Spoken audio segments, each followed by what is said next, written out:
के ऊपर चार चार झूठे मुकदमे सतलोक आश्रम वालों ने लगा दिए। और मैं पवन दास जब 12 अगस्त 2025 को अपनी पेशी पर हिसार कोर्ट में गया, साथ में जयपुर से 2 भगत मेरे साथ थे, तो इन्हीं सतलोक आश्रम वालों ने, सतलोक आश्रम धनाना वालों ने, चांद राठी जो कि सतलोक आश्रम का मीडिया प्रभारी है, उसने अपने गुंडे भेजे बसंत सैनी और कुछ भक्तों को जो 10-12 की संख्या में थे, गाड़ी में आए थे। और हिसार कोर्ट के बाहर जयपुर से जो 2 भगत मेरे साथ गए थे तारीख पर, भगत मुकेश दास, भगत मनोज दास, उन दोनों की इन लोगों ने किस प्रकार से बेरहमी से पिटाई की हिसार कोर्ट के बाहर पेट्रोल पंप पर, जिसका वीडियो हमने बाद में पेट्रोल पंप वालों से लिया, जो वीडियो आप जी देख रहे हैं। तो ये सारनाम प्राप्त भगत सतलोक आश्रम धनाना वाले, ये बसंत सैनी गांव गांद्रा जिला रोहतक वाला, जो अपने कुछ अन्य साथियों के साथ, जो कि सारे के सारे भगत हैं, और हम हिसार की तारीख पर गए लोगों को किस प्रकार से बेरहमी से पीट रहे हैं। तो क्या भाई समय आने पर इन लोगों के साथ इंसाफ नहीं होगा? क्या इन लोगों ने अपने किए कर्मों का भोग नहीं भोगना होगा? अरे गांव वालों के पास में तो पुण्य नहीं थे, भक्ति नहीं थी, इसलिए उनका सर्वनाश जल्दी हो गया। और भगत होकर जानबूझकर सांची तजकर और अपने गुरु की मान मर्यादाओं की धज्जियां उड़ाते हुए अपने ही निर्दोष गुरु भाइयों को इस प्रकार से पीटने वाले, मारने वाले, क्या ये परमात्मा के कहर से बचेंगे?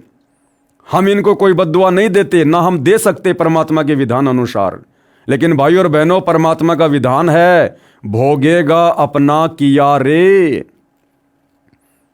इससे पहले जयपुर में मुझ पवन दास के घर में घुसकर सतलोक आश्रम के गुंडों ने, जिनमें सतलोक आश्रम का जो वर्ल्ड कोऑर्डिनेटर है देशराज मान दिल्ली वाला, जो उत्तर प्रदेश में शामली आश्रम का संचालक है, एक प्रवेश नाम का लड़का दिल्ली से, और यही बसंत सैनी और इसके साथ में 5-7 लोग और, ये सभी लोग जयपुर में मुझ पवन दास के घर पर आते हैं।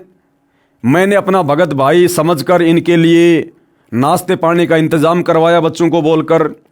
इन्होंने अचानक से हमारे ऊपर हमला बोल दिया, बच्चों को रसोई में धक्का देकर बंद कर दिया, बोले अगर आवाज़ की तो जान से मार देंगे।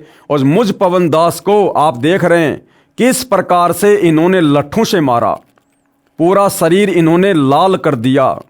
वो तो गुरुदेव भगवान की रजा थी, जो दास को कोई विशेष नुकसान नहीं हुआ, अन्यथा अपनी तरफ से ये लोग मुझे जानवर की तरह मार कर गए थे।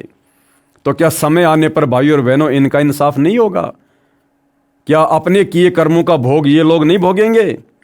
उससे पहले 2016 में मैं पवन दास मध्य प्रदेश में गया हुआ था, संगत के बीच में बैठा हुआ था, बरवाला कांड के विषय में भाई बहनों को बता रहा था।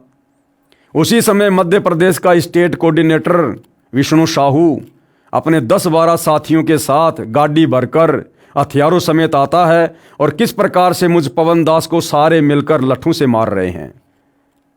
क्या इससे परमात्मा खुश होता है, प्रसन्न होता है? क्या समय आने पर परमात्मा के भक्ति विधान से परिचित ये भगत भाई अपने किए कर्मों का भोग नहीं भोगेंगे? अवश्य भोगना पड़ेगा, अवश्य। ये परमात्मा का विधान है। परमात्मा के घर देर है, अंधेर नहीं है। तो किस प्रकार से जो भगत भाई थे, जो क्रोथा कांड के बाद रोहतक में कोर्ट में तारीखों पर जाया करते थे और आसपास के गांव वाले किस प्रकार से उनकी पिटाई किया करते थे, आज ये सतलोक आश्रम वाले पुस्तकें बना बना के दिखा रहे हैं। क्या आने वाले समय में जो वीडियो तुम सतलोक आश्रम वालों के कुकर्मों के बन चुके हैं, मार पिटाई के बन चुके हैं, झूठे मुकदमों के बन चुके हैं, क्या देश और दुनिया नहीं देखा करेगी? क्या देश और दुनिया तुम्हें नहीं धिक्कारा करेगी? जिस प्रकार से आज भगत भाई इन लोगों को धिक्कार रहे हैं। तो भाई भोगेगा अपना किया रे, कर्म फल भोगना पड़ता है। ये अखबार की न्यूज है, हरिभूमि रोहतक, मंगलवार 1 अगस्त 2006। रामपाल के अनुयायियों को धुना, जो तारीख पर जाया करते थे, किस प्रकार से गांव वाले उनकी पिटाई कर रहे हैं, ये देखिएगा। फिर हुई रामपाल के समर्थक की धुनाई।